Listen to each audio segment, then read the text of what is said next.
Hello everyone, welcome to GATE academy. मैं वेणुगोपाल शर्मा और मैं आपको पढ़ा रहा हूँ strength of material. So I hope आप लोगों ने जो प्रीवियस लेक्चर थे हम लोगों के स्ट्रेंथ ऑफ मटेरियल के वो आप लोगों ने देखे होंगे। डिफ्लेक्शन ऑफ बीम तक हम लोगों ने कवर कर लिया है। तो अब जो रिमेनिंग टॉपिक्स है लाइक कॉलम, स्प्रिंग्स और आपका थ्योरी ऑफ फेलियर, ये हम लोग कवर करने वाले हैं। तो इस लेक्चर में हम लोग कॉलम और स्प्रिंग्स कवर करेंगे, ठीक है। और जो थ्योरी ऑफ फेलियर है वो उसके बाद जाएगा और जल्दी ही हम लोग का जो स्ट्रेंथ ऑफ मटेरियल है, इसका जो यहाँ जर्नी थी अब तक की, वो अब एंड होने वाली है। तो आई होप आप लोग ने प्रिपरेशन बहुत अच्छे से की होगी स्ट्रेंथ ऑफ मटेरियल की, और जो बाकी सब्जेक्ट्स पैरेलली चल रहे थे मैथ और सिविल में, उसकी आप लोगों ने बहुत अच्छे से प्रिपरेशन की होगी, ऐसी मैं पूरी उम्मीद करता हूं।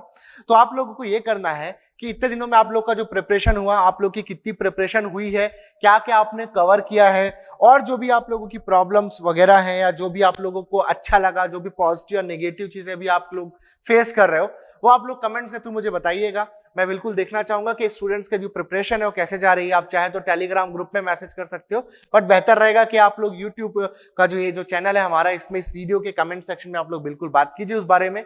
मैं देखूंगा कि स्टूडेंट्स की क्या क्या परेशानी है ना, और उसको हम लोग रेक्टिफाई कैसे कर सकते हैं, इस बारे में भी कुछ स्टेप अगर लिया जा सकेगा तो बिल्कुल उस पर हम लोग आएंगे। और जिसको नीड होगी, जिस लगेगा कि चलो इसको नीड है एक्चुअली में, जो अगर किसी की प्रॉब्लम या कुछ भी ऐसा समझ आता है टेक्निकली, तो वहां पर मैं बिल्कुल उसको सजेशन दूंगा, उसको प्रॉपर गाइडलाइन में प्रोवाइड करूंगा कि क्या उसको करना चाहिए। तो बिल्कुल बेझिझक बेबाक होकर के कमेंट सेक्शन आप लोग के लिए खुला है। आपकी जो भी अभी तक के एक्सपीरियंस है और जो आपकी प्रिपरेशन स्ट्रैटेजी, आपकी प्लान कैसा चल रहा है, आपकी जो प्लानिंग थी वो कैसी चल रही है, उसको आप एग्जीक्यूट ठीक से कर पा रहे हो या नहीं कर पा रहे हो, ये सारी चीजें आप लोग कमेंट सेक्शन में लिख सकते हो। बिल्कुल आप लोगों का स्वागत है वहां पर। तो हम लोग अभी कॉलम और स्प्रिंग्स पढ़ने वाले हैं। Spring that is helical compression spring हम लोग पढ़ने वाले हैं कॉलम के बाद। कॉलम क्या होता है, क्या क्या वहां पर इंपॉर्टेंट पॉइंट्स हैं कॉलम में, कि आपको कितना आना चाहिए कॉलम में, वो सारी चीजें मैं आप लोग को जल्दी से बता देता हूं, ताकि आप लोगों का कम से कम टाइम में जो कॉलम वाला पार्ट है वो स्ट्रांग हो जाए, ठीक है। तो देखते हैं कॉलम्स के बारे में।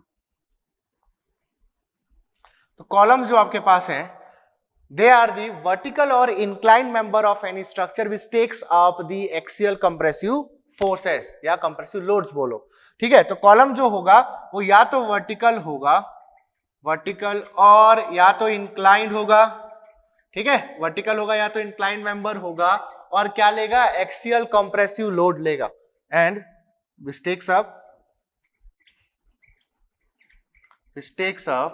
axial compressive load। तो आपके पास एक्सियल लोड लेने के लिए इसको जनरली बनाया जाता है।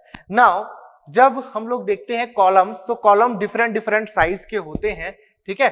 तो एक हम लोग बोलते हैं short column, okay, long column, और एक और होता है दैट इज स्ट्रट, ठीक है। तो शॉर्ट कॉलम क्या होता है, लॉन्ग कॉलम क्या होता है, और स्ट्रट क्या होता है, इसको हम लोग समझेंगे, ठीक है। तो स्ट्रट जो होगा आपके पास, स्ट्रट जो होता है, ये भी तीनों की तीनों कैसे हैं, तीनों की तरह कॉलम के टाइप है। That's why they will take up only axial compressive load, तो स्ट्रट भी क्या लेगा, आपका ये एक्सियल कंप्रेसिव लोड ही लेगा। बट यहां पर एक चीज इंपॉर्टेंट है, एज इसकी जो लेंथ वगैरह होगी, इसका जो डायमेंशन होगा, that will be small, okay. और ये सिर्फ और सिर्फ कंप्रेशन के कारण फेल होगा। This will fail due to excessive compression, and that failure under excessive compression is known as crushing.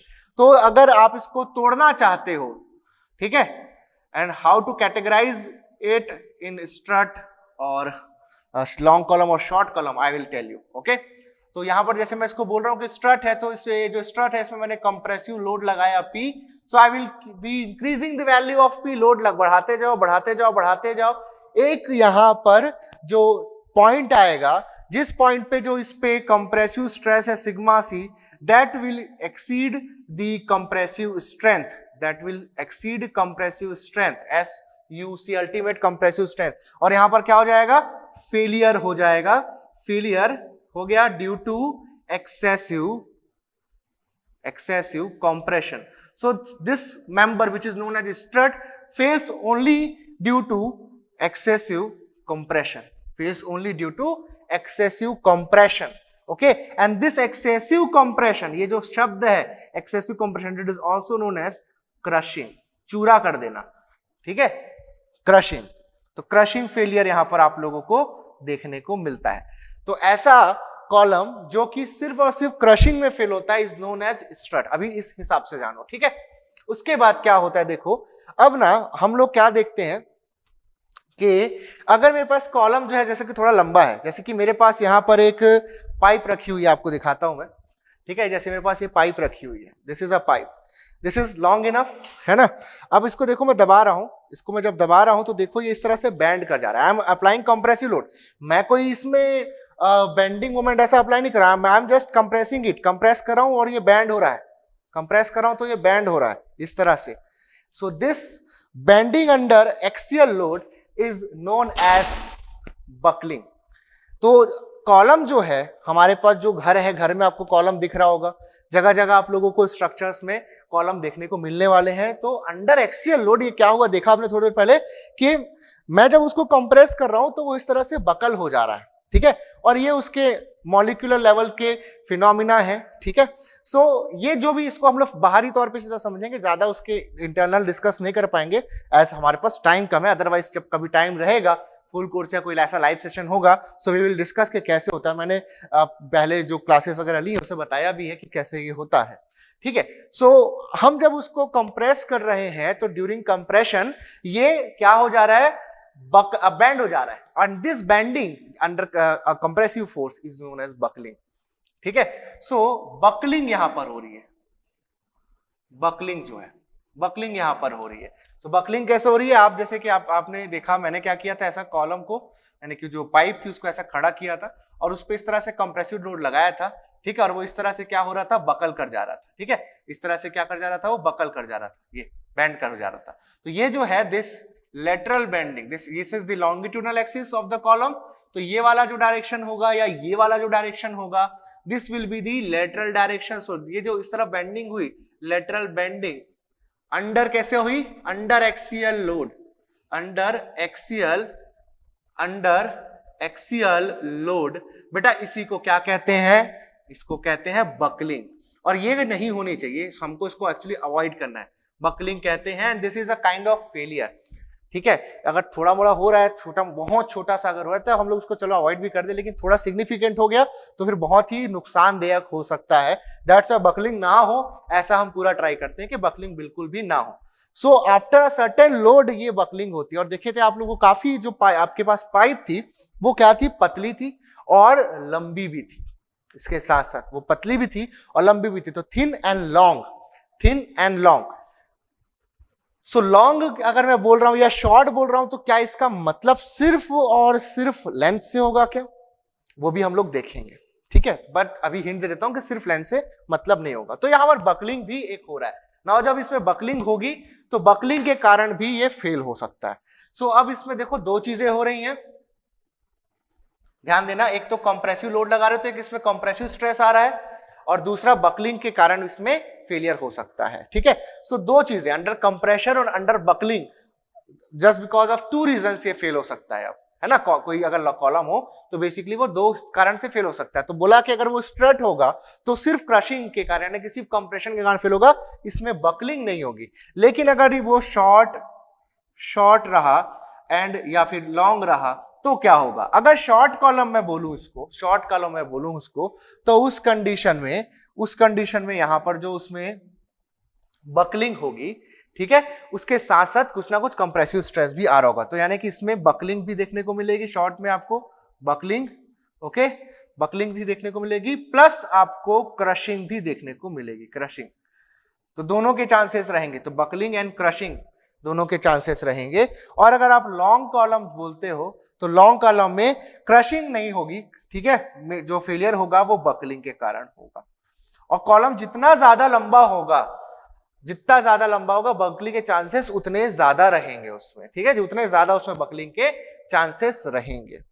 So buckling is due to elastic instability,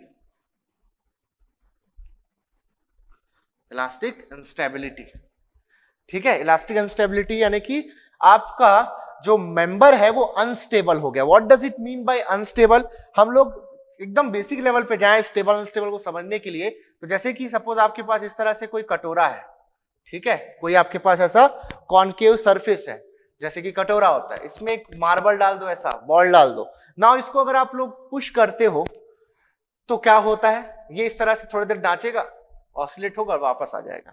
तो अगर अगर इसमें मैं कुछ नहीं किया हूं तो आप देख सकते हो इट इज एट रेस्ट, कुछ भी नहीं किया मैंने, पड़ा हुआ है अपना आराम से वो, so it is in equilibrium. अब ये जो इक्विलिब्रियम है, अगर मैं इसको यहां से डिस्टर्ब कर दूं तो थोड़ा तक ये मूव करेगा, but after that it will get back to its original position over here. तो इस तरह का इक्विलिब्रियम जिसको डिस्टर्ब करने पर भी वो वापस अपने पुराने स्थिति पे आएगा ही आएगा, उसको कहेंगे स्टेबल इक्विलिब्रियम। ठीक है, सो जो भी आपके पास बॉडी है या जो भी आपके पास सिस्टम है जिसको आप बोल रहे हो कि वो स्टेबल इक्विलिब्रियम में है, तो स्टेबल इक्विलिब्रियम में तब कहा जाएगा जब उसको डिस्टर्ब करने पर वो वापस थोड़ी देर में पहले ऐसा हो जाता है। ठीक है, सो ये आपके पास स्टेबल इक्विलिब्रियम है।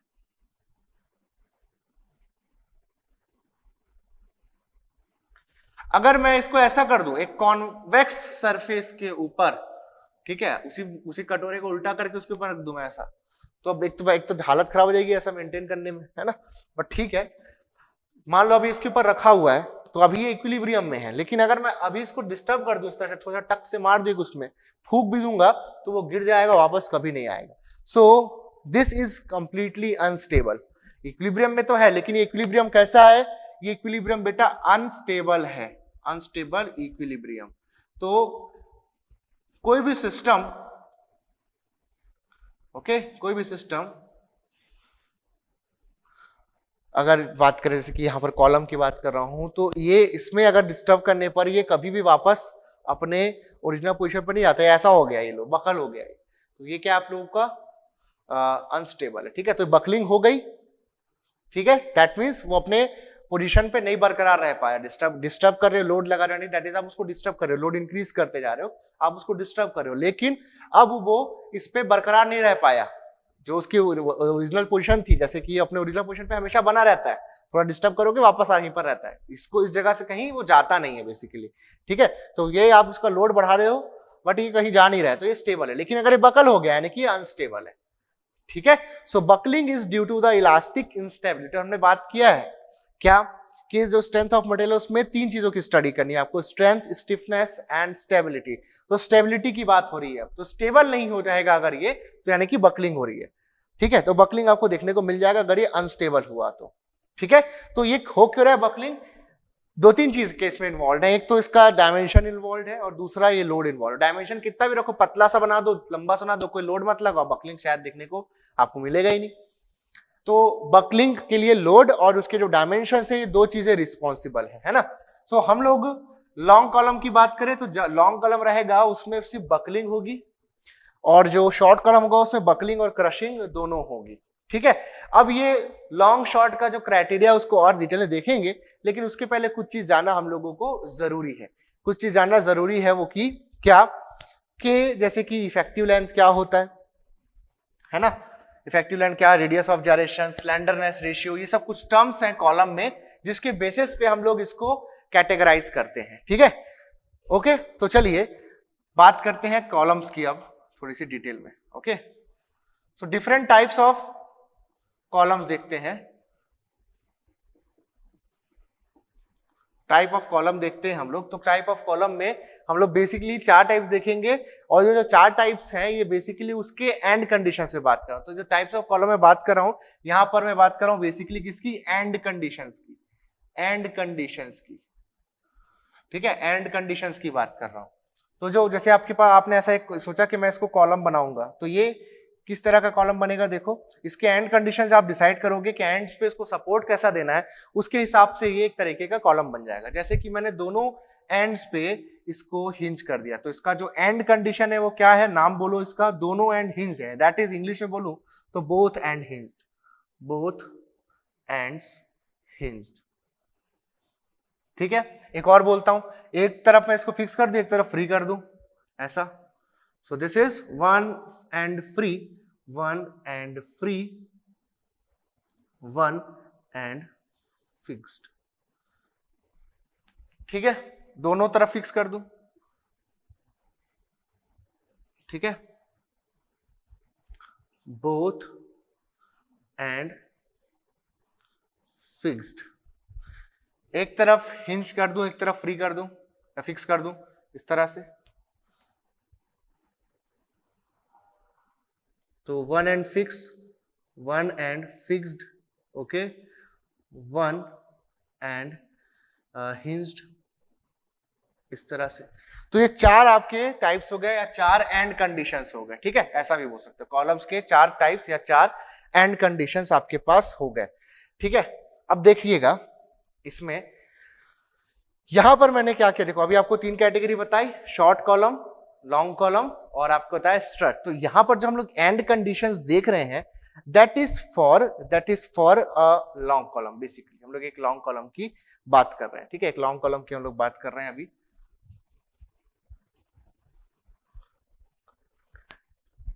ठीक है।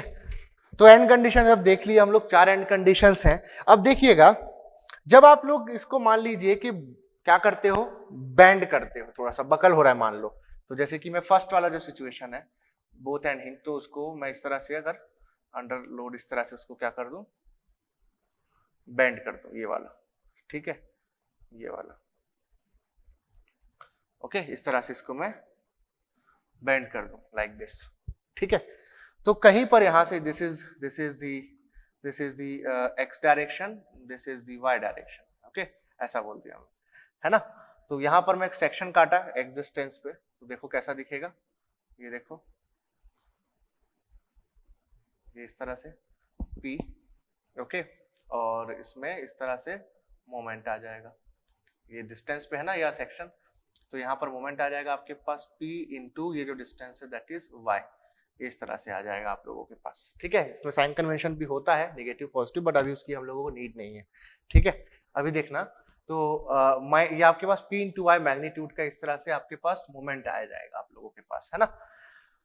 तो आपको इतना समझ आ गया कि जब बकलिंग हो रही तो जब बेसिकली आपके पास यहाँ पर बेंडिंग हो रही है लेटरल डायरेक्शन में, बकलिंग जो है, तो बेंडिंग मोमेंट तो होंगे ही डिफरेंट सेक्शंस पे, यहाँ पर जैसे कि यहाँ पर आपको बेंडिंग मोमेंट दिखा, ऐसी हर जगह पे जब भी बकलिंग का एक सिचुएशन ड्रॉ करो, जैसे कि ये इस तरह से बकल होगा लाइक दिस, इस तरह से बकल होगा, है ना, इस तरह से बकल होगा, तो ये आप लोगों की जो बकलिंग है इसमें इस दौरान कॉलम में जो सेक्शंस हैं उस पे क्या रहेंगे, उस पे बेंडिंग मोमेंट्स रहेंगे।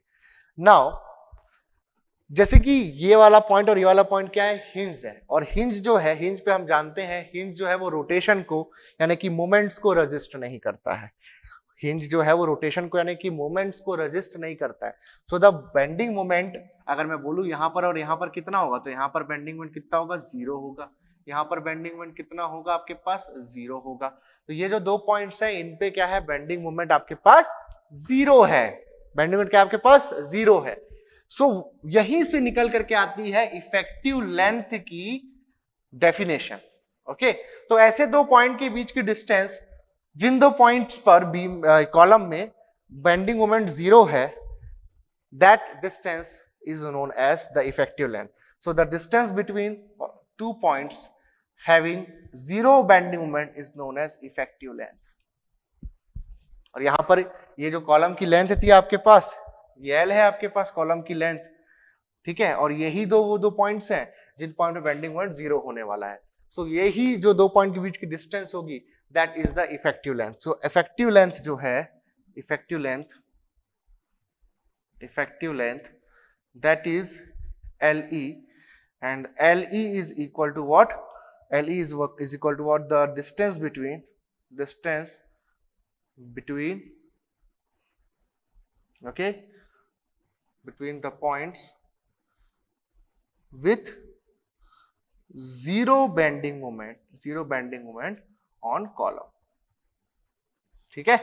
तो यहां पर बेंडिंग मोमेंट 0 है इसमें, तो इसकी डिस्टेंस ये आपकी हो जाएगी इफेक्टिव लेंथ, ठीक है। तो जैसे कि ये वाला केस है, तो इस वाले केस में जो LE निकल करके आएगा आपके पास that is equal to L।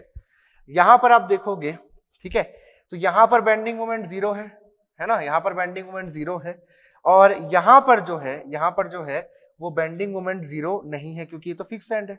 तो अब तो फंस गए, एक ही पॉइंट मिला बेंडिंग मोमेंट 0 का, दूसरा नहीं मिल रहा है, तो हम क्या करेंगे, जैसे कि इसकी लेंथ L है, तो मैं इमेजिन कर लिया एक इमेजिनरी कॉलम और ले लिया नीचे की तरफ, ऐसा इसका जस्ट मिरर इमेज इस तरह से। तो एक मिरर इमेज है मान लिया, तो उस मिरर इमेज पे जो फ्री एंड मिलेगा आप लोग को, वहां पर m इक्वल टू 0 होगा ना, तो टोटल जो आपके पास इफेक्टिव लेंथ आएगी यहाँ पर that will be equal to 2l।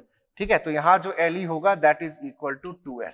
ठीक है, जो आपके पास बोथ एंड फिक्स्ड वाला सिचुएशन है, बोथ एंड फिक्स वाले सिचुएशन में जो आपके पास le होगा that is equal to l/2, l/2। इसकी लेंथ अगर l है तो यहां पर, यहां से यहां तक के this is l/2, this distance will be the effective length, this distance will be the effective length। Same वैसी one end fix one end free हो जाएगा, तो यहाँ पर तो bending moment one end fix one end hinge, तो ये वाला पॉइंट पे तो बेंडिंग मोमेंट 0 होना है, तो यहाँ कहीं पर आप लोगों को फिर आपको बेंडिंग मोमेंट 0 मिलेगा। ये जो आपके पास le है that will B l/√2, l/√2 इस तरह से। ठीक है, l/√2। क्लियर बात है? तो इस ये 4 वैल्यूज आपको याद रखनी है। This 4 values are the values of effective length. चारों एंड कंडीशन के लिए किसी भी कॉलम के लिए आपके पास ये इफेक्टिव लेंथ की वैल्यू होती है। ठीक है, नाउ आपको जो लेंथ वाइज डायमेंशन है that is your effective length. तो आपका इफेक्टिव लेंथ जो होगा वो कॉलम्स के बिहेवियर के लिए बहुत ही इंपॉर्टेंस रखेगा। अब दूसरा क्या, दूसरा ये जो इसकी जो मोटाई है that also plays a very important role। ठीक है, that also plays a very important role। तो जो इसका क्रॉस सेक्शन है, इस क्रॉस सेक्शन का क्या होगा, एक मोमेंट ऑफ इनर्शिया होगा।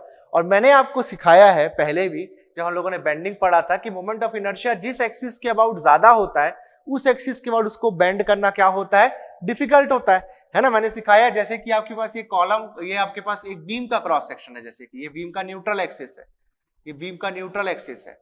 ठीक है, ओके, ये बीम का न्यूट्रल एक्सिस है, तो यहां पर जो आपका INA मिलेगा this is INA1 first case में, और एक दूसरा ये है, सेम बीम को ऐसा लगा दो आप, ऐसा, ये आपका न्यूट्रल एक्सिस बन गया। सेम बीम मटेरियल दोनों का सेम है, दोनों का यंग्स मॉडुलस सेम है ना। तो यहाँ पर सेकंड केस में INA2 जो आएगा, इसमें आप साफ साफ देख सकते हो INA2 जो होगा that will be small as compare to INA1, यानी कि मोमेंट ऑफ इनर्शिया कम हो रहा है। तो दैट इज व्हाई, अब ये तो दोनों केस में सेम है, तो जो फ्लेक्सर रिजिडिटी होगा, ठीक है, वो तो सिर्फ I पे डिपेंड कर गया है ना। तो न्यूट्रल एक्सिस के अबाउट जो फ्लेक्सर रिजिडिटी है वो इस केस में आपके पास कम है, फर्स्ट केस में ज्यादा है, यानी कि बेंड करना आसान किस तरह से होगा, इस तरह से। अब दिक्कत क्या है पता है, जब बीम होती है ना, जब बीम होती है तो आपको पता है कि आप लोड ऐसा वर्टिकल लगा रहे हो, तो इस वर्टिकल लोड के कारण ही जो प्लेन के परपेंडिकुलर एक्सिस है उसके बाद आपकी बीम बेंड हो जाएगी, कुछ ऐसा। आपको एकदम क्लियर है ये चीज। कॉलम में आप फंस जाते हो, कॉलम में आप फंस जाते हो, क्योंकि कॉलम में क्या है, देखो कॉलम में ध्यान देना, ये जैसे आपके पास कॉलम है, सेम यही cross section, rectangular cross section का ऐसा मैं कॉलम बना दूं अगर, तो अब आपको कंप्रेसिव लोड लगाना है, और जो बकलिंग होगी अब सोच के देखना है कि किस तरफ होगी बकलिंग, सोच के देखना है बकलिंग किस तरफ होगी। तो भाई यहां जब आप लोग कंप्रेसिव लोड लगाओगे तो या एक तो ये ऐसा बैंड हो सकता है, एक तो ऐसा बकल हो सकता है, this is let us say width, this is let us say width, this is let us say height, ऐसा। और जो b है वो h से बड़ा है, सॉरी h जो है वो b से बड़ा है, ऐसा ले लिया, h जो है वो b से बड़ा है, ऐसा। ओके, तो ये जो है ये वाला axis, okay, this is let us से z axis, okay, and this is let us से y एक्सिस। ठीक है, तो ऑब्वियस सी बात है कि इस कंडीशन में जो IZZ है that is greater than IYY, क्योंकि जो h है ना वो b से बड़ा है। चेक कर सकते हो आप लोग दोनों की वैल्यू निकाल कर, है ना। तो आपको ये चीज क्लियर है कि z एक्सिस के अबाउट मोमेंट ऑफ इनर्शिया ज्यादा है और y एक्सिस के अबाउट मोमेंट ऑफ इनर्शिया क्या ऐसा है, कम है।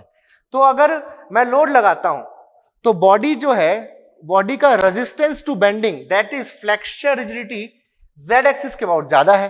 तो अगर आप सेम लोड लगाते हो तो z एक्सिस के अबाउट बेंड करना मुश्किल है और y एक्सिस के अबाउट बेंड करना आसान है। तो सोचो बकलिंग किस तरफ होगी, आसान रास्ता चुनेगा ना कोई भी। तो सीधी सी बात है, आप जब लोड लगाओगे तो जो जिस एक्सिस के about I moment of inertia minimum है उस एक्सिस के अबाउट जो आपका कॉलम है वो बकल कर जाएगा। ओके, सो जिस एक्सिस के अबाउट क्रॉस सेक्शन के जिस एक्सिस के अबाउट I मिनिमम होगा उस एक्सिस के अबाउट बकलिंग आपको देखने को मिलेगी। तो जैसे कि यहां पर मैं बोल रहा हूं IZZ बड़ा है IYY से, IZZ बड़ा है IYY से, तो बेटा आपका y एक्सिस के अबाउट जो है मोमेंट ऑफ इनर्शिया कम है। सो दैट इज वाई जो फ्लेक्सर रिजिडिटी है about y axis that is small, that is small. तो इसका जो ये क्या होता है, फ्लेक्सर रिजिडिटी क्या होता है, that is the resistance to bending, ठीक है। और यहां पर जो है lateral bending that is buckling ही तो हो रही है। सो अगर ये कम होगा तो उस डायरेक्शन में भी इसको कॉलम को बकल करना आसान होगा। सो दैट्स व्हाई इस लोड का जो इफेक्ट होगा that is buckling will be observe about the Y direction. Okay, so हम लोग कभी भी जब डिजाइन करेंगे कॉलम को तो हम लोग इसको ध्यान में रखते हुए डिजाइन करेंगे, यानी कि आई मिनिमम के बेसिस पे डिजाइन करेंगे। क्योंकि बकलिंग देखो, जो आई मैक्सिमम है, आई जो मैक्सिमम है, ठीक है। अब बोलोगे सर हम लोग क्यों मैक्सिमम का अबाउट नहीं लेते, बेटा क्योंकि यहाँ पर बकल कॉलम खुद हो रहा है, आप नहीं कर रहे, आपने तो एक्सियल लोड लगाया है, आपने एक्सियल लोड लगाया। Due to this axial load जिस तरफ बैंड होना आसान होगा उस तरफ कॉलम बैंड हो जाएगा, lateral direction that is buckle हो जाएगा। तो आई जिस तरफ मिनिमम होगा डेफिनेटली कॉलम उसी तरफ बकल होगा, है ना। तो इसलिए हम लोग को अगर सेव करना है कॉलम को तो उसी डायरेक्शन के अकॉर्डिंग सेव करना होगा। That's why I minimum will be used. Okay, now the term that is radius of gyration, radius of gyration, ठीक है, radius of gyration। So radius of gyration को k से रिप्रेजेंट करते हैं and k is equal to होता है आपके पास √i by a। Now we will choose the minimum radius of gyration, क्योंकि हम लोगों को I minimum की नीड है, I minimum की नीड है, ठीक है। तो ये हो गया आपके पास minimum radius of gyration, minimum okay radius of gyration, ठीक है। K minimum is equal to √I minimum upon area of cross section। एक क्या आपके पास एरिया ऑफ क्रॉस सेक्शन है, this is area of cross section, area of cross section. Clear है क्या बात? Okay, so this is radius of gyration। Now ये जो इफेक्टिव लेंथ और रेडियस ऑफ gyration का रेशियो है that is known as slenderness ratio, that is known as slenderness ratio. So slenderness लिखो, slenderness ratio, okay, ratio इसको बोलेंगे अपन lambda, okay, इसको बोलेंगे हम लोग lambda. And lambda is equal to what, LE by k. अब LE क्या है आपका, इफेक्टिव लेंथ है, रेडियस ऑफ gyration जो है दोनों का जो यूनिट है, इसकी यूनिट भी ऐसा यूनिट मीटर्स होगी, इसकी ऐसा यूनिट भी मीटर्स ही होगी, ठीक है। तो ये कैसा है, ये डायमेंशनलेस, जस्ट एक रेशियो है, डायमेंशनलेस है, ठीक है, डायमेंशनलेस है, रेडियस ऑफ gyration लैम्डा बोल रहा हूं मैं। नाउ जो स्ट्रट होता है आपके पास, स्ट्रट, ओके, स्ट्रट जनरली जो है that is going to fail under compression, that is crushing. उसके लिए जो लैम्डा होता है जनरली आपके पास 30 से कम होता है, लेस देन इक्वल टू आपके पास 30 होता है, तो आप उसको स्ट्रट की कैटेगरी में डाल देते हो। शॉर्ट कॉलम, शॉर्ट कॉलम, ठीक है, शॉर्ट कॉलम, शॉर्ट कॉलम में अगर आपके पास लैम्डा जो है 30 से बड़ा है और 80 से छोटा है तो आप उसको शॉर्ट कॉलम डालते हो, ठीक है, शॉर्ट कॉलम डालते हो। और अगर आपके पास लॉन्ग कॉलम की बात हो रही है, और हाँ कई बार ये ब्रिटल और डक्टाइल मटेरियल पे भी डिपेंड कर जाता है, ठीक है, बट ओके अभी इन जनरल देख रहे हैं हम लोग। तो लॉन्ग कॉलम की बात करते हैं जैसे कि, तो लॉन्ग कॉलम जो है आप लोगों का, उसके लिए जो लैम्डा है वो 80 से greater than equal to 80, okay, greater than equal to 80 और लेस देन, और उसके फिर उसका कोई लिमिट ही नहीं है, आप और जितना लंबा चाहे रख सकते हो, लेस देन वाली बात नहीं है। तो अप टू 120 जनरली आप लोग को देखने को मिलता है, और हायर भी आप लोग ले सकते हो, वो आप लोग थ्योरेटिकली कहीं भी जा सकते हो। तो मैं जस्ट लॉन्ग कॉलम का जो लिमिट है वो लिख दिया, दिस इज लैम्डा, है ना, दिस इज लैम्डा। तो ग्रेटर देन 80 हम लोग रखते हैं लॉन्ग कॉलम के लिए, ठीक है। तो जो लॉन्ग कॉलम से हम लोग सिर्फ उसकी बात करेंगे अभी, है ना। तो लॉन्ग कॉलम के लिए जो थ्योरी दी गई है that is the Euler's theory of column. हम लोग सिर्फ Euler's theory of column discuss करने वाले हैं, okay, Euler's theory, Euler's theory बोलते हैं, ठीक है, of column. So Euler's theory of column जो है, ठीक है, that is for long column only, for long column. तो एटलीस्ट आपके पास जो लैम्डा है वो 80 तो होना ही चाहिए, तो ग्रेटर देन इक्वल टू 80 आपके पास होना चाहिए। तो लीस्ट वैल्यू जो है वो आपके पास थ्योरेटिकली 80 तो होनी चाहिए, ठीक है, Euler's theory of column use करने के लिए। तो जब लॉन्ग कॉलम की बात होगी तो ओनली बकलिंग आप लोगों के पास होगी। ओनली बकलिंग के कारण फेलियर होगा, लॉन्ग कॉलम में बात कर चुका हूं। जब आपका शॉर्ट कॉलम होगा तो आपके पास बकलिंग प्लस क्रशिंग दोनों होगा, स्ट्रट्स में ओनली क्रशिंग होगा, आप लोगों का बता चुका हूं मैं। ठीक है, तो ये आप लोगों के पास रहा यूलर्स लॉन्ग कॉलम। सो अब हम लोगों ने डायमेंशंस की बात कर ली। हम लोगों ने अगर लॉन्ग कॉलम के कैटेगरी में उसको डाल दिया यूजिंग दिस स्लेंडरनेस रेशियो, तो हम लोगों ने जो लेंथ है और जो रेडियस ऑफ जायरेशन है दैट इज इसका क्रॉस सेक्शन का प्रॉपर्टी है ये, तो क्रॉस सेक्शन की प्रॉपर्टी और जो लेंथ है दोनों को काउंट हम लोगों ने काउंट कर लिया है। अब बचा लोड। ठीक है, तो अब अगर एक सर्टेन कॉलम है जिसका एक सर्टेन स्लेंडरनेस रेशियो है, तो बेटा वो एक सर्टेन लोड की वैल्यू पर बकल हो जाएगा, and that load is known as Euler's critical load, PCR according to Euler's, PCR according to Euler's.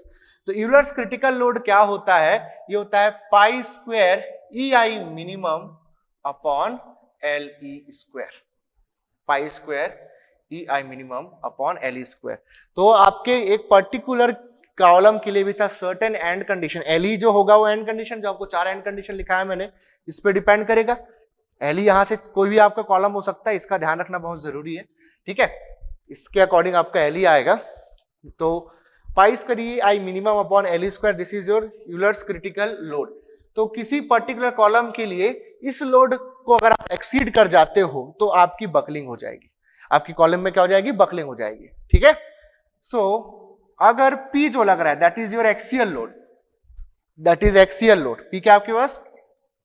Axial compressive load जो आ रहा है, एक्सियल कंप्रेसिव लोड जो है, अगर ये कम है क्रिटिकल लोड से, तो बेटा आपका कॉलम किस कंडीशन में है? आपके कॉलम स्टेबल कंडीशन में है। ठीक है, और अगर इससे, ठीक है, जस्ट ज्यादा है, इससे ज्यादा है क्रिटिकल लोड से, तो ये किस कंडीशन में है? अनस्टेबल कंडीशन में है। और अगर इसके बराबर है तो मैं बोल दूंगा अभी न्यूट्रल है, न्यूट्रल। लेकिन ये भी खतरनाक चीज ना, कभी भी अनस्टेबल में जा सकता है। तो अगर ये हुआ, ज्यादा हुआ, तो अनस्टेबल हो जाएगा, यानी कि क्या हो जाएगी? बकलिंग हो जाएगी, इलास्टिक इंस्टेबिलिटी आ जाएगी, बकलिंग हो जाएगी, और क्या हो जाएगा? फेलियर हो जाएगा। ठीक है, फेलियर हो जाएगा ड्यू टू बकलिंग। क्लियर बात है? तो ये आप लोगों के पास यूलर्स थ्योरी ऑफ कॉलम का फॉर्मूला है। इसको आप थोड़ा मॉडिफाई भी कर सकते हो।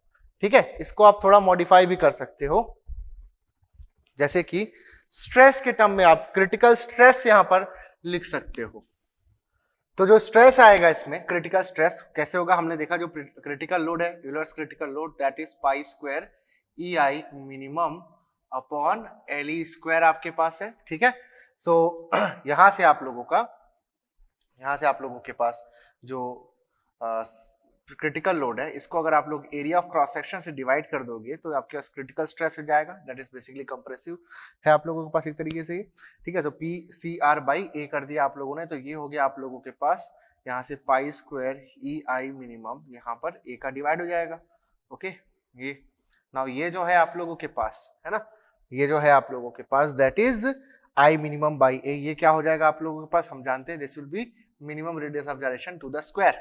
ठीक है, so this will be pi square, okay, E into K square, okay, upon LE square, ये हो जाएगा इस तरह से, है ना। तो यहां से आप इसको लिख सकते हो ऐसा, this will be pi square, okay, pi square E upon LE by K whole square. Now this will become the slenderness ratio, this is K और K minimum, you can write, यहाँ पर K मिनिमम है ना, तो ये जाएगा आपका pi square EI by lambda square हो जाएगा। ओके, तो जो लैम्डा है slenderness ratio, that is equal to what? LE by K, और K मिनिमम लिखेंगे, है ना। तो जब स्लेंडरनेस, यहां से एक चीज आप ध्यान देना रहेगा कि जब आप लोग स्लेंडरनेस रेशियो अगर कभी भी कैलकुलेट करते हो किसी भी क्वेश्चन में, तो आपको किसके लिए करना की नीड है? निकाल तो आप दोनों से सकते हो, लेकिन नीड किसकी रहेगी? जहां पर K मिनिमम का इस्तेमाल रहेगा। तो जो स्लेंडरनेस रेशियो जो रहेगा that is based on the K minimum, okay, that is based on K minimum. तो हमेशा याद रखना जो स्लेंडरनेस रेशियो हम लोग यूज करेंगे कभी भी, तो that will B for K minimum. Okay, so this is slenderness ratio, okay, this is the slenderness ratio. तो स्लेंडरनेस हम लोग को थोड़ी देर पहले देखा था कि LE का दैट इज इफेक्टिव लेंथ का, और जो आपके पास रेडियस ऑफ जायरेशन होता है उसका ये रेशियो होता है।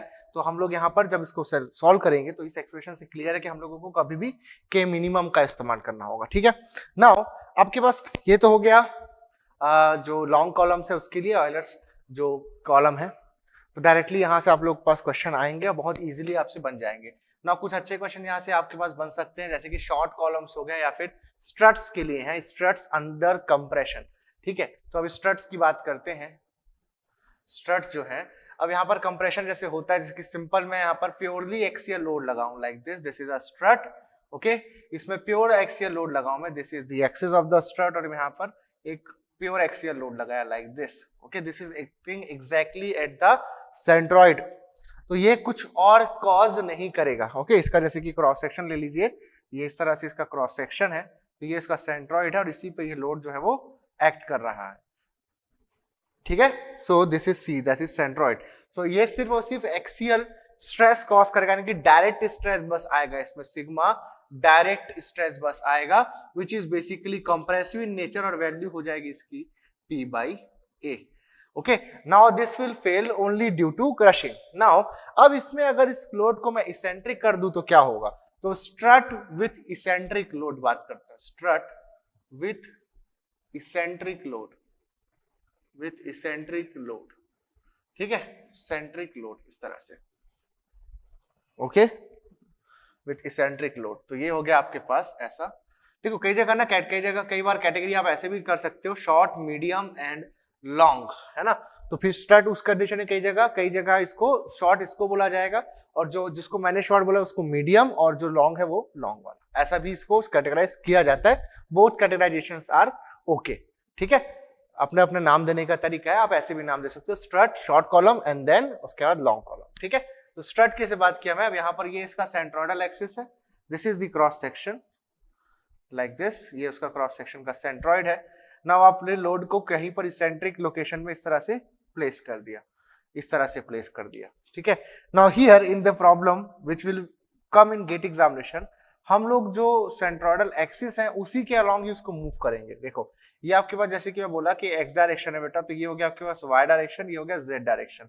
So either I will put on the load on the Z axis, लेकिन सेंटर पर नहीं, सेंट्रॉइड पे पुट नहीं करूंगा, लेकिन जेड एक्सिस के किसी पॉइंट पे पुट करूंगा, या तो मैं वाई एक्सिस के किसी पॉइंट पे करूंगा। सो यूनी डायरेक्शनल आपके पास बेंडिंग होगी, किसी एक एक्सिस के अबाउट आपके पास बेंडिंग, यूनी एक्सियल बेंडिंग किसी एक एक्सिस के अबाउट बेंडिंग होगी, ना कि दोनों एक्सिस के अबाउट। अगर आप इसको z के अबाउट रख रहे हो, तो यहां से देखो सेंट्रॉइड से इसकी जो डिस्टेंस है, ये देखो आपके पास लोड है, this is the load, eccentric load, तो ये जो सेंट्रॉइड है इसका, इससे इसकी डिस्टेंस यहां से e हो जा रही है। So this is going to create a bending moment of p into e about y axis. ठीक है, अगर आप इसको ऐसा प्लेस कर दिए लाइक दिस, लोड ऐसा है, this is load, okay, but आप जब ऊपर से देख रहे हो, so this looks like this.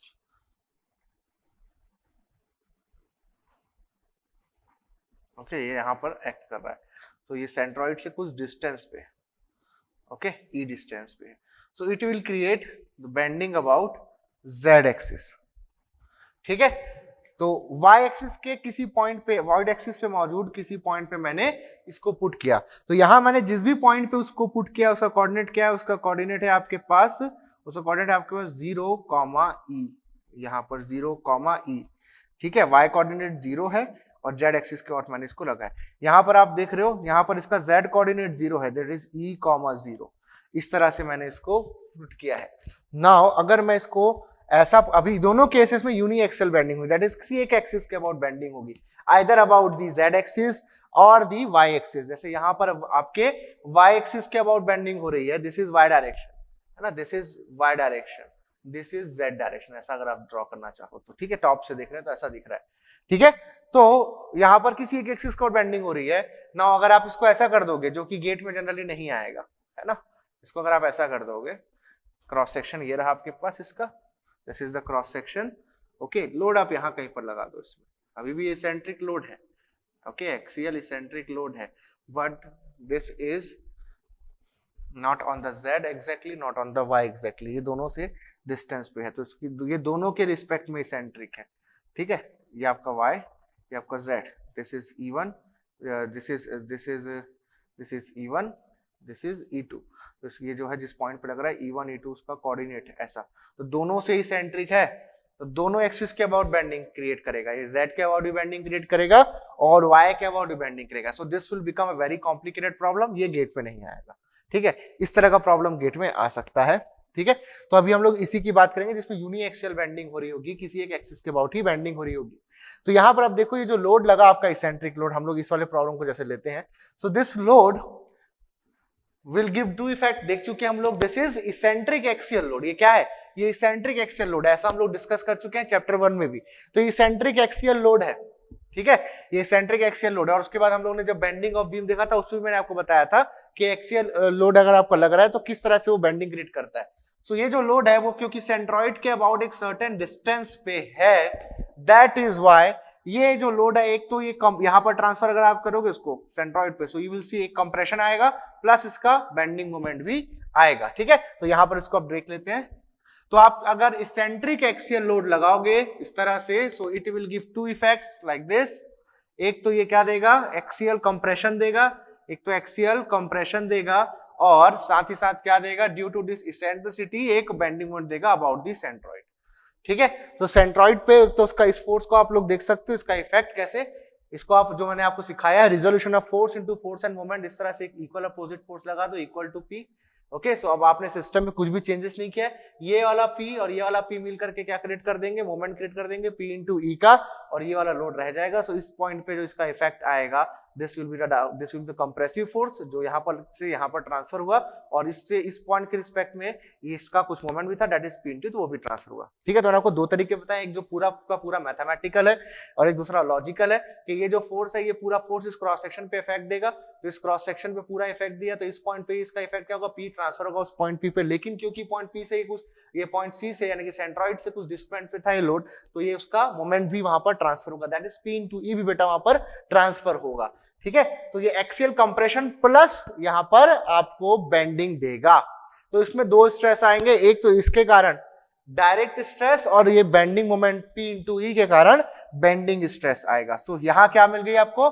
आपको बेसिकली मिल गई कंबाइंड लोडिंग। क्या मिल गई?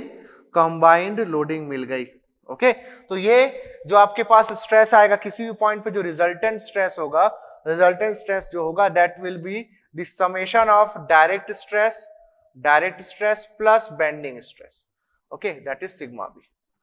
सो डायरेक्ट स्ट्रेस और यहां पर बेंडिंग स्ट्रेस,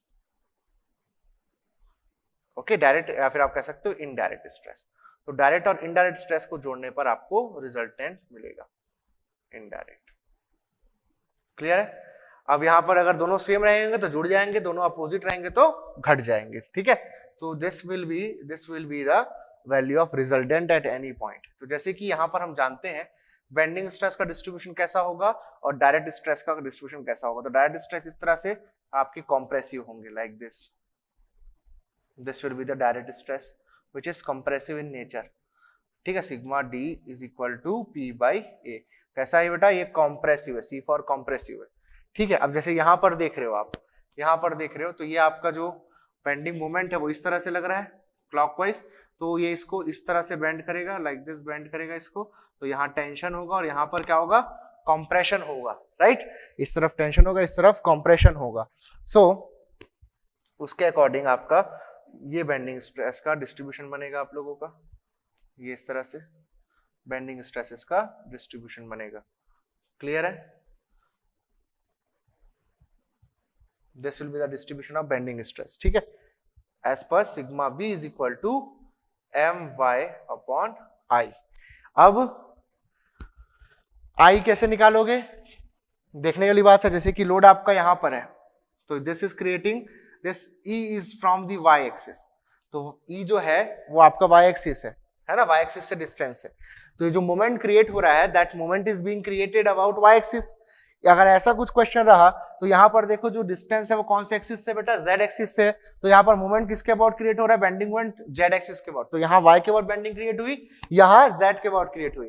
तो जहां वाई के अबाउट बेंडिंग क्रिएट हो रही है तो यहाँ पर आई वाई वाई की नीड होगी, जहां जेड के अबाउट बेंडिंग क्रिएट हो रही है तो वहां पर आई जेड जेड की नीड होगी। ठीक है, तो यहाँ पर एम वाई बाई आई में लोकेशन के अकॉर्डिंग आप लोग यहाँ पर आई वाई वाई या फिर आई जेड जेड जैसा क्वेश्चन में स्पेसिफाइड होगा वैसा आप लोग यहाँ पर यूज कर लोगे। ठीक है, एम आपके पास ये जो बेंडिंग मोमेंट है दैट इज पी इंटू ई, और ये जो वाई है that is location of extreme fibre, extreme fibre की सेंट्रॉइड से डिस्टेंस है। तो ये जो ये वाला जो प्लेन है और ये वाला प्लेन है इसकी जो डिस्टेंस है दिस इज वाई, ये जो डिस्टेंस है दैट इज वाई। ठीक है, तो एक तरफ टेंशन आ गया और एक तरफ कंप्रेशन आ गया। लेट अस से मैं ऐसा नाम दिया इसको। ठीक है, ये जो है let us say this is a, this is b. अच्छा, तो अब ए पे मैं बात करूं तो ए पे ध्यान देना, ए पे जो डायरेक्ट स्ट्रेस है दैट इज कंप्रेसिव। ठीक है, लेकिन ए पे जो बेंडिंग स्ट्रेस है वो कैसा है बेटा, टेंसाइल है। ठीक है, वो कैसा है, टेंसाइल है।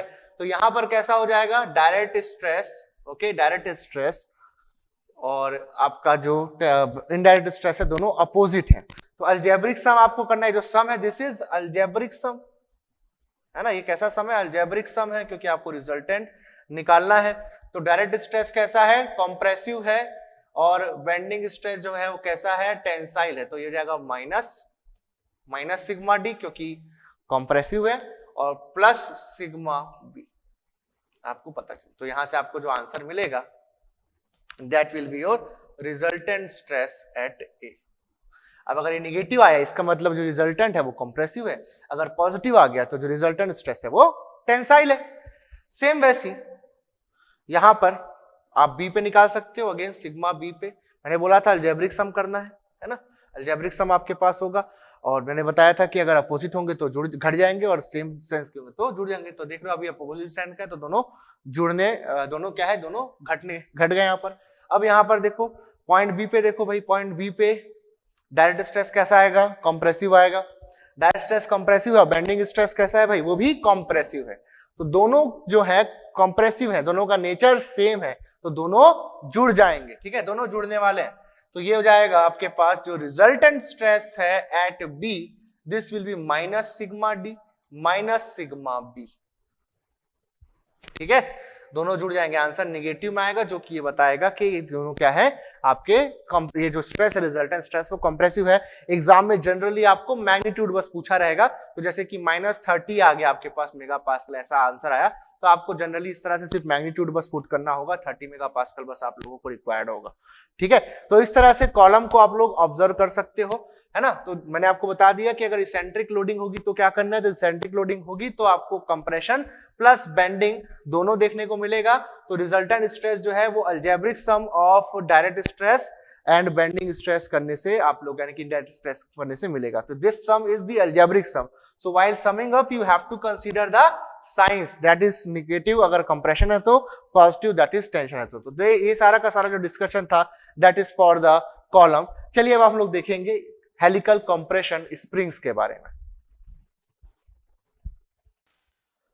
तो अब देखते हैं हम लोग हेलिकल कंप्रेशन स्प्रिंग के बारे में। तो हेलिकल शेप में जो भी आप लोगों के पास स्प्रिंग मटेरियल होता है, दैट इज जो स्प्रिंग वायर होती है, उसको हम लोग फॉर्म करते हैं। ठीक है, तो उसके बाद जो स्प्रिंग हम निकल के आती है, या तो हेलिकल टेंशन स्प्रिंग होगी अगर उसको टेंसाइल लोड झेलने के लिए बनाया गया है, या तो हेलिकल कंप्रेशन स्प्रिंग होगी अगर उसमें हम लोगों को कंप्रेसिव लोड अप्लाई करना है। तो मेजॉरिटी यहाँ जो क्वेश्चन हम लोग देखते हैं वो हेलिकल कंप्रेशन स्प्रिंग के देखते हैं। तो चलिए देखते हैं helical compression spring. Okay, helical compression spring या हेलिकल स्प्रिंग के नाम से भी आप इसको पढ़ सकते हो, क्योंकि यहाँ जो हम लोग चीजें डिराइव करेंगे they will be valid for the both, that is tension as well as compression. ठीक है, तो एक आपको ब्रीफिंग दे दूं उसके पहले मैं कि दो तरह के आपके पास स्प्रिंग्स होते हैं हेलिकल में, एक होता है ओपन कॉइल, एक होता है क्लोज कॉइल। ठीक है, तो हेलिक्स एंगल अगर आप लोगों के पास ज्यादा है बहुत, ठीक है, जो आपके पास ये आप लोगों ने कॉइल फॉर्म किया है हेलिकल कॉइल, ये तो इसका जो एंगल होता है ये angle, this is the helix angle. अगर ये हेलिक्स एंगल ज्यादा है काफी तो इसको हम लोग ओपन कॉइल हेलिकल स्प्रिंग बोलेंगे, और अगर ये कम है तो इसको हम लोग क्लोज कॉइल हेलिकल स्प्रिंग बोलेंगे। और हम लोग जो डिस्कस करते हैं सारे क्लोज कॉइल हेलिकल स्प्रिंग होते हैं, और इस बारे में हम लोग मशीन डिजाइन जब पढ़ेंगे तो उसमें हम लोग थोड़ा सा डिटेल में भी जाएंगे। ठीक है, चलिए सो हम लोग जो स्प्रिंग देखने वाले हैं that is closed coil. Okay, closed coil helical compression spring. Okay, और टेंशन स्प्रिंग के लिए भी बोल सकते हो। Okay, helical compression spring. Okay, helical compression spring.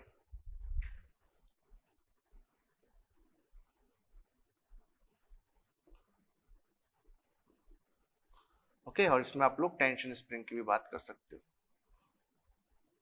ठीक है, चलिए तो फिर मैंने यहाँ पर कंप्रेशन स्प्रिंग एक लिया इस तरह से हम लोग हेलिकल स्प्रिंग को शो करते हैं। ठीक है, नाउ मैं इसमें इस तरह से लोड लगा रहा हूं लाइक दिस, इसमें एक लोड लगाया। ओके, इसमें मैं इस तरह से लोड लगाया। सो ये क्या होगा, ये कंप्रेस होगा। ठीक है, अब ये कंप्रेस जब होता है तो उस दौरान जो ये इसका जो स्प्रिंग का जो वायर है, दिस वायर, इसमें कुछ चीजें होंगी। पहला ये जो लोड है ये स्प्रिंग वायर में ट्विस्टिंग क्रिएट करता है। ठीक है, दूसरा ये जो लोड है ये इस स्प्रिंग वायर में, यानी कि जो स्प्रिंग के वायर की क्रॉस सेक्शन है उसमें डायरेक्ट शियर यहां पर ये पैदा करता है। साथ ही साथ क्योंकि जो हम लोगों ने इसको इस तरह से हेलिकल शेप में डाला है, तो अगर आप ऊपर से देखोगे तो आप लोगों को लूप्स दिखाई देंगे, सर्कुलर लूप्स दिखाई देंगे।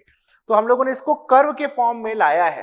तो फॉर्म जो इसको किया गया है due to through some certain suitable processes, उसमें हम लोग इसको कर्व के फॉर्म में लाए हैं। So due to this curvature there will be some stresses. Clear है? सो इसमें तीन कारणों से, एक तो आपकी ट्विस्टिंग जो वायर में आ रही है, दूसरा जो डायरेक्ट शेयर है, और तीसरा जो कर्वेचर है, इन तीन कारणों से इसमें जो है इसके वायर में स्ट्रेसेस आता है। ठीक है, और उसके कारण फिर ये डिफॉर्म होता है। ठीक, तो अब इसको जब एनालिसिस करना है तो थोड़ा इसको हम लोग डिटेल में देखते हैं। तो मैं इसके जो वायर क्रॉस सेक्शन है इसको थोड़ा बिग पिक्चर में बना करके दिखा रहा हूं आप लोग को, लाइक दिस। ये आपके पास एक कॉइल, ये दूसरी कॉइल। ठीक है, this is third, this is second coil. Okay, इस तरह से ये ऐसा, और ये फर्दर जाते जाएगा। तो मैं जस्ट जितना नीड है हम लोगों को डिस्कशन के लिए मैं उतना बना दिया इस तरह से। तो ये जो दिख रहा है this is the cross section of the spring wire. Spring wire का ये क्रॉस सेक्शन है इस तरह से। ठीक है, तो ये जो है स्प्रिंग का ये जो डायमीटर है, this is the inner diameter, DI, inner diameter या फिर इनर कॉइल डायमीटर। जो कॉइल आपने बनाया है, एक कॉइल मींस एक टर्न। एक बार जो पूरा वायर है अगर घूम के एक टर्न कंप्लीट करता है, एक सर्कल कंप्लीट करता है, that is one coil. So this is dia of, inner dia of coil, this is inner dia of coil, inner dia of coil. ठीक है, ये, and this is DO, this is the outer dia of coil. ठीक है, this is outer diameter of the coil. तो centre to centre जो distance होगी यहां पर, सेंटर टू सेंटर जो आप लोग डिस्टेंस निकालोगे, ये वाले distance, this will B D, that is DI plus DO by 2। ये, और इसको बोलते हैं, D को बोलते हैं हम लोग मीन कॉइल डायमीटर। इसको बोलते हैं मीन कॉइल डायमीटर। ठीक है, mean coil diameter that is outer diameter plus inner diameter divide by 2। और ये जो वायर का डायमीटर है दैट इज स्मॉल w या d, सॉरी स्मॉल d हम लोग बोल देंगे। ये हो जाएगा आपके पास wire diameter, this is the wire diameter. Now यहां पर आप लोगों का लोड लग रहा है इस तरह से, है ना, यहां पर आप लोगों का लोड लग रहा है। Okay, and this is the spring axis, this is the axis of the spring. तो एक्सिस ऑफ द स्प्रिंग के अलाउंग इसमें कंप्रेसिव लोड जो है वो आ रहा है। टेंशन स्प्रिंग के केस में हम लोग टेंसाइल लोड देखेंगे। नाउ यहां से जो वायर का सेंटर है उससे ये जो लोड है वो एक सर्टेन डिस्टेंस पे है। ठीक है, दिस इज द सेंट्रॉइड और you can say the centre of the wire of the spring. तो उससे ये सेंट्रिक और इसेंट्रिसिटी E कितनी है यहाँ पर, D/2, D/2। So this is going to create twisting moment of T equal to P into D/2, plus ये जो लोड है यहाँ ट्रांसफर होगा, and this is acting parallel to the cross section, ये P। तो ये क्या करेगा, डायरेक्ट शियर स्ट्रेस कॉज करेगा। तो शियर फोर्स जो आएगा यहाँ पर that is equal to P। ठीक है, सो जो टॉर्शनल शियर स्ट्रेस आएगा इस इन वायर, वो आप लिख सकते हो, ट्विस्टिंग मोमेंट आ रहा है P D/2। ओके, सो जो टॉर्शनल शियर स्ट्रेस आ रहा है इस वायर में, ओके, टॉर्शनल शियर स्ट्रेस जो इसमें आ रहा है बेटा, ये आएगा आपके पास tau equal to 16T upon pi D cube से। ठीक है, पाई D क्यूब से। तो D आपके पास कितना, T आपके पास कितना है, P इंटू D/2, तो जाएगा 16 into P into D/2 divided by pi D cube. ठीक है, ये हो गया। तो यहां से हो जाएगा 8PD upon pi D cube. This is the torsional shear stress in the wire of spring. This is the torsional shear stress in wire of spring. ठीक है, of spring. क्लियर बात है? तो इतना आप लोग के पास टॉर्शनल शियर स्ट्रेस आया. नाउ यहां पर जो डायरेक्ट शियर स्ट्रेस आएगा, डायरेक्ट शियर स्ट्रेस कितना आएगा? Direct shear stress tau, direct जो आएगा आपके पास, that is equal to P upon pi by 4 D square, है ना? P upon pi by 4 D square, that is 4P upon pi D square. ये आपके पास हो जाएगा. ठीक है. सो जैसे कि आपके पास जो रिजल्टेंट स्ट्रेस आएगा इसके कारण, जो इसके कारण जो रिजल्टेंट स्ट्रेस आएगा, जो मैक्सिमम स्ट्रेस होगा, सो मैक्सिमम स्ट्रेस, तो जहां पर आपके पास ये टॉर्शनल स्ट्रेस और जो डायरेक्ट स्ट्रेस है वो जुड़ जाएंगे, वहीं पर आप लोगों का मैक्सिमम स्ट्रेस जो है वो दिखाई देगा. ठीक है. तो मैक्सिमम स्ट्रेस जो होगा resultant, that will be the sum of the twisting, the shear stress due to twisting and due to the direct shear, like this. ये होगा आप लोगों के पास. नाउ अभी तीसरी चीज मैंने कंसीडर नहीं की है ना, तीसरी चीज मैंने कंसीडर नहीं की है, that is the effect of curvature. मैंने यहाँ पर इफेक्ट ऑफ कर्वेचर अभी कंसीडर नहीं किया है. तो यहां से हो गया 8PD upon pi D cube. Okay, plus या क्या आपके पास 4P upon pi D square. तो यहां से कॉमन निकालो, 8PD upon pi D cube, तो जाएगा आपके पास 1. ओके, यहाँ पर 1 आ गया आपके पास, प्लस यहाँ पर आ जाएगा आपके पास 2D. यहाँ पर आप लोगों का कॉमन निकलेगा, this will B 1 upon 2D. Okay, और यहाँ पर आपके पास D आ जाएगा, है ना? यानी कि इसमें अगर मैं 2D का मल्टीप्लाई कर दूं और डिवाइड कर दूं, ठीक है, लाइक दिस, 2D का मल्टीप्लाई डिवाइड कर दूं तो जाएगा 8PD बन जाएगा. ठीक है. और यहाँ पर D से मल्टीप्लाई एंड D से डिवाइड कर दो, इस तरह से, है ना? तो यहाँ से इस तरह से ये आ जाएगा. इसको आप आगे लिख सकते हो, इसको कॉमन निकाल करके फिर इसको आगे लिख सकते हो 8P upon pi D cube. इसको लिख सकते हो आप लोग 1 plus 1 upon 2D upon D. Now ये जो D, that is the mean coil diameter to the wire diameter जो होता है, इसको बोलते हैं capital C, which is known as spring index. इसको बोलते हैं स्प्रिंग इंडेक्स. ठीक है. तो जस्ट रेशियो है मीन कॉइल डायमीटर और वायर डायमीटर का. ठीक है. सो ये आपका कहलाता है स्प्रिंग इंडेक्स. तो आप यहां से लिख दोगे जो टाउ मैक्स आया, इसमें आपने दो चीजों का इफेक्ट कंसीडर किया, याद रखना, एक तो टॉर्शनल शियर स्ट्रेस और दूसरा डायरेक्ट शियर स्ट्रेस. तो यहां से आ गया ये 8PD upon pi D cube, okay, into 1 plus 1 upon 2C. Okay. Now this is ऐसा आप लिख सकते हो, tau max is equal to KS, okay, KS into tau. Tau क्या था आपके पास? टाउ के पास टॉर्शनल शियर स्ट्रेस था. ठीक है. So this KS is the stress concentration factor due to direct shear. Stress concentration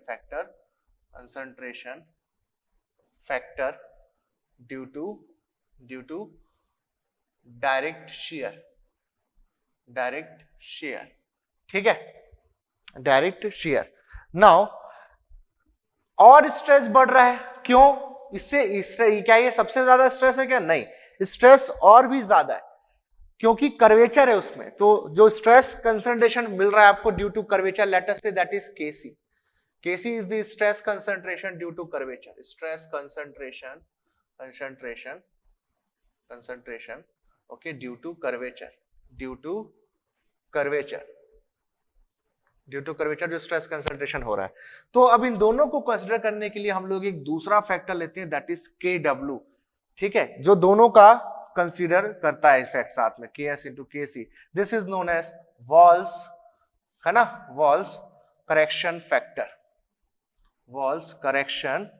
factor, जो कि दोनों के इफेक्ट को, दैट इज कर्वेचर के और डायरेक्ट शियर के, दोनों के इफेक्ट को कंसीडर कर रहा है. ठीक है. तो यहां से जो टाउ मैक्स आपके पास आएगा, अब टाउ मैक्स आएगा, that will B KW into tau. Tau क्या है? Torsional shear stress, that is KW into 8PD upon pi D cube. Now जो KW होता है, इसकी वैल्यू याद रखना है, 4c minus 1 upon 4c minus 4 plus 0.615 upon C. This is the Wahl's correction factor. This is the Wahl's correction factor. इसको अच्छे से नोट कर लो, ठीक है। Wahl's correction factor है आप लोगों के पास 4c minus 1 upon 4c minus 4 plus 0.615 divided by C, ठीक है। तो Wahl's correction factor जो है कई बार क्वेश्चन आया हुआ है इससे कि किन किन चीजों को कंसिडर करता है। तो ये दोनों को जो आपके पास इफेक्ट है दैट इज डायरेक्ट शियर और कर्वेचर, ये दोनों के इफेक्ट को कंसिडर करता है and this is very important. तो कभी भी जो आपके पास मैक्सिमम शियर स्ट्रेस आएगा स्प्रिंग में that will be way higher as compare to this 16t upon pi D cube, है ना, इससे ज्यादा स्ट्रेस आने वाला है आपके पास, ठीक है। तो this is about the shear stress in the spring. Now अब जो आप लोग लोड लगाओगे तो उसके अकॉर्डिंग आपको स्प्रिंग में डिफ्लेक्शन दिखाई देगा, है ना। Now the load required to cause the unit deflection in the spring is known as spring constant, okay, spring constant और stiffness. So stiffness of spring और spring constant that is K, है ना। ये क्या होता है आपके पास, this is load upon deflection, load upon deflection that is एक यूनिट डिफ्लेक्शन कॉज करने के लिए आपको कितना यहां पर लोड लगाना होगा।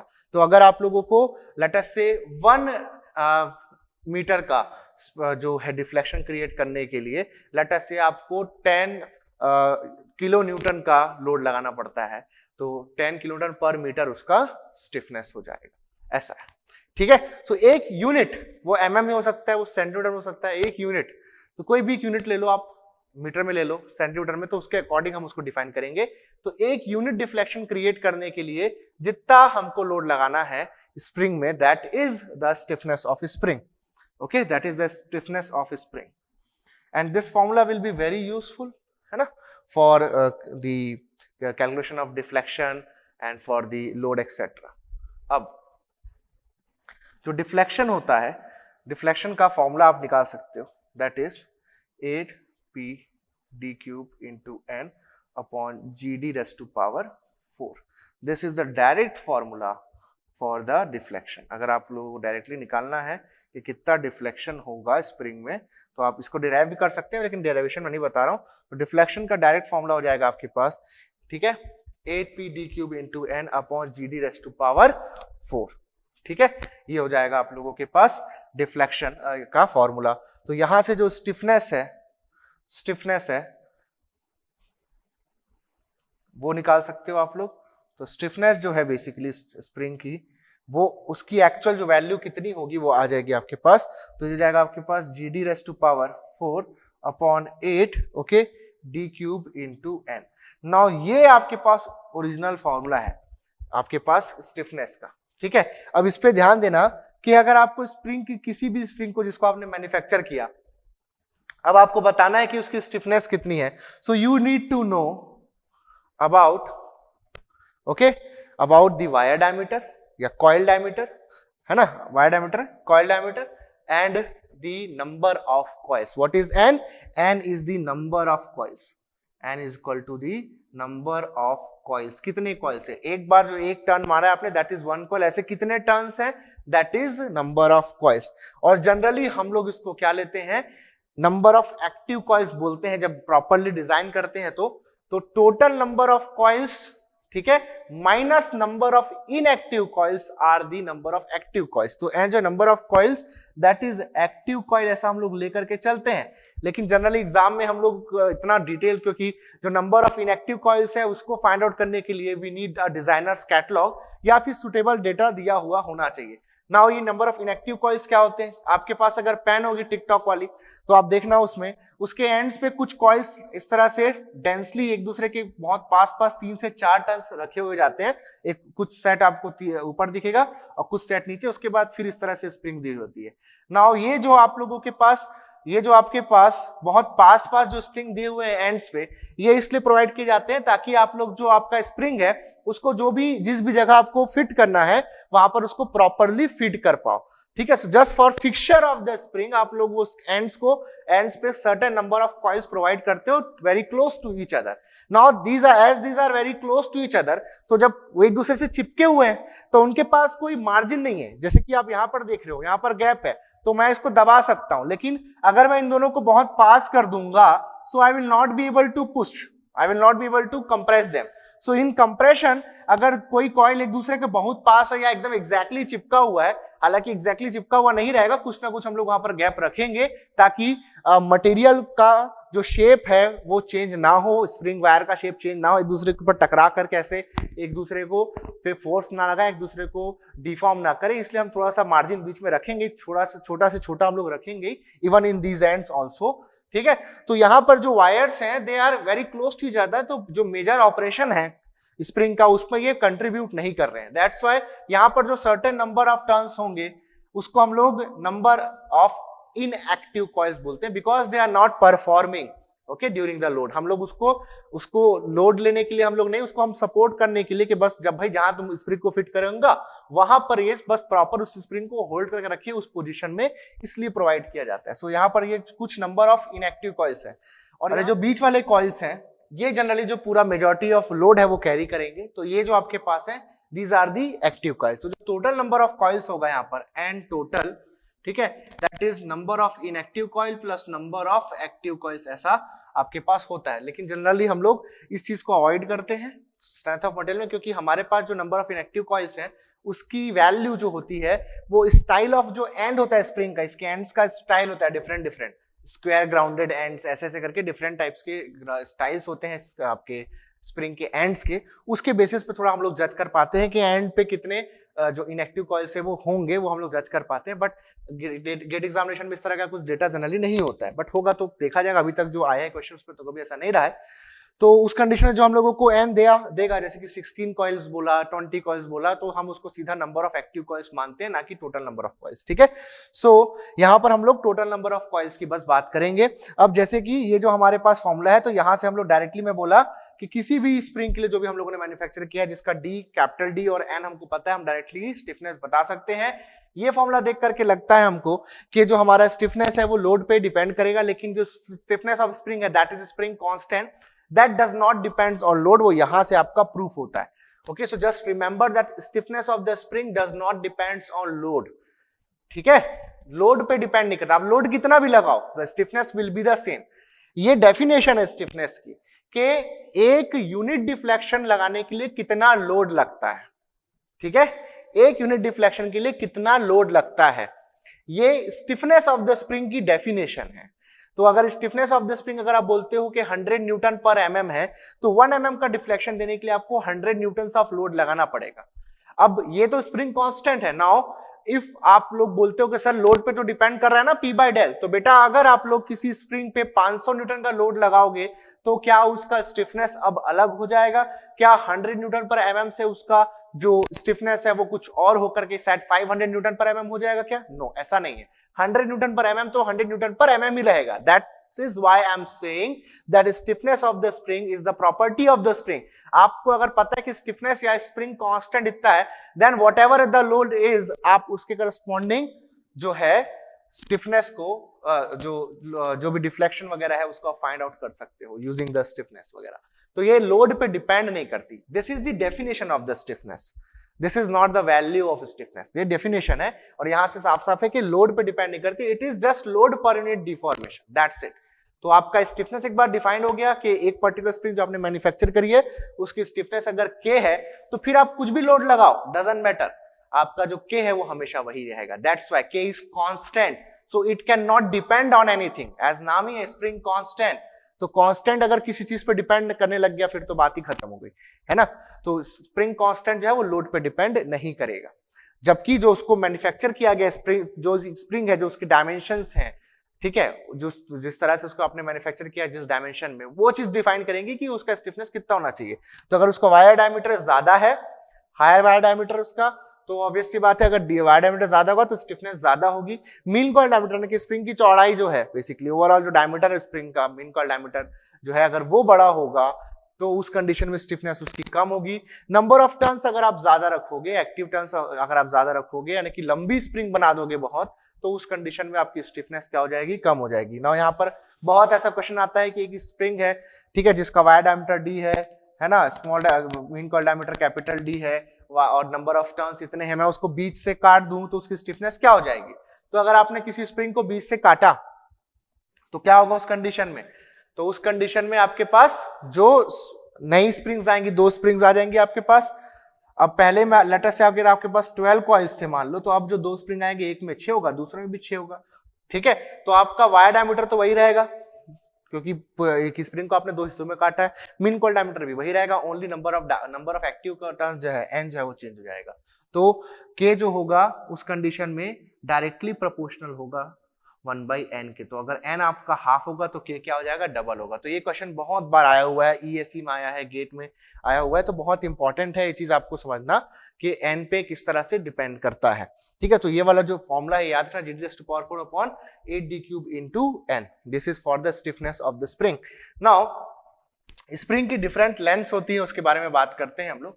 स्प्रिंग की डिफरेंट लेंथ होती है, जैसे कि free length, compressed length and solid length, ठीक है। सो फ्री लेंथ यानी कि जब इस पे कोई लोड नहीं लग रहा होता, P = 0 होता है, तो जब नो लोड कंडीशन होती है, उस कंडीशन में जो उसकी लेंथ होती है that is known as free length. जब आप लोग P लोड लगा देते हो, यानी कि जो भी लोड आपके पास रखा है, मैक्सिमम लोड जो आपके पास है वो आप लगा देते हो, तो उस समय जो उसका जो लेंथ है अब उसको बोलते हैं compressed length, CL, compressed length CL, ठीक है। सो जो मैक्सिमम कंप्रेसिव लोड आपके पास रखा हुआ है, आपने उसके ऊपर धर दिया, आपके पास जो डिफ्लेक्शन आया that is the compressed length, ठीक है। और जो डिफ्लेक्शन आएगा दैट इज मैक्सिमम डिफ्लेक्शन, या सिंपल डेल बोल दो। तो डेल डिफ्लेक्शन आया, P आपने लोड लगाया, तो आफ्टर कंप्रेशन आपके पास जो लेंथ है दैट इज कंप्रेस्ड लेंथ। आपने लोड लगाया तो कंप्रेस हो गया, तो कंप्रेस्ड लेंथ। अब अगर आप लोग उसको इतना दबा दो, सपोज है ना, अगर आप इसको इतना दबा दो कि इसके सारे वायर्स आपस में टकराने लग जाए, कि एक कॉइल और दूसरे कॉइल के बीच अब गैप क्या हो जाए, 0 हो जाए, टकरा जाए सभी आपस में, जो कि नहीं होना चाहिए, ठीक है। It is not allowable. इस तरह से मान लो टकरा गए, ठीक है, इस तरह से टकरा गए, पूरा का पूरा स्प्रिंग इस तरह से टकरा, देयर इज नो गैप, क्योंकि इसलिए कोई गैप नहीं है, दैट्स व्हाई इस जो लेंथ को क्या बोलते हैं, सॉलिड लेंथ। क्या बोलते हैं इसको, सॉलिड लेंथ, ठीक है। तो अगर मान लो आपके पास n नंबर ऑफ वायर्स हैं, n नंबर ऑफ टर्न्स हैं, तो एक टर्न का डायमीटर कितना होगा, वायर डायमीटर d, तो ये हो गया d।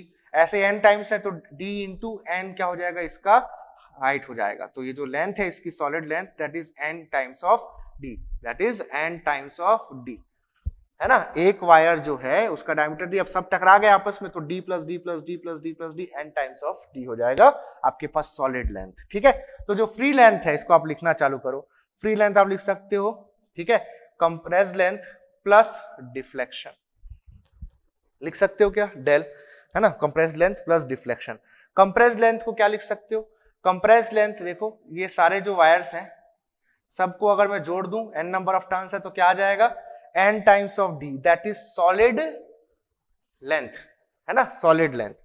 तो सॉलिड लेंथ, कंप्रेस्ड लेंथ क्या है, solid length plus the gap between adjacent coils, ये जो आपके पास मिनिमम गैप जो होगा आफ्टर कंप्रेशन। आप लोग के पास जो मैक्सिमम लोड था आप लगा चुके हो, इससे ज्यादा लोड आपके पास मौजूद नहीं है अभी, ठीक है। तो जो मैक्सिमम लोड आपको लगाना है, एक स्प्रिंग को आपने जो लोड लेने के लिए बनाया है वो लोड आपने लगा दिया है, मैक्सिमम लोड। तो this is basically the maximum load, maximum compressive load आपने लगा दिया है।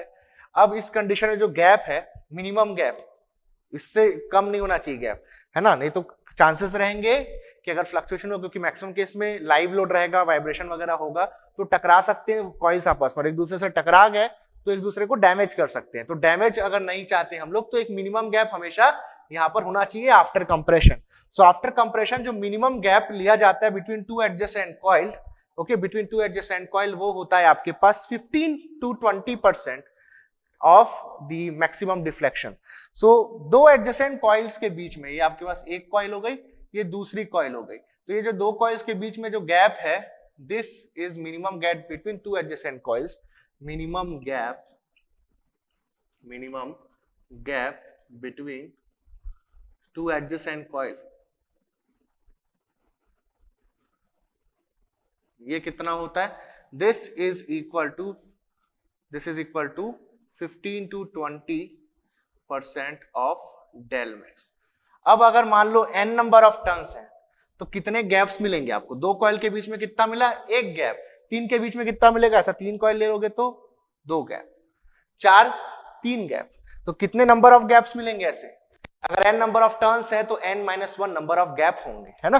जैसे कि यहां पर तीन टर्न्स लिए मैंने तो खाली जगह कितनी मिली? 1 2।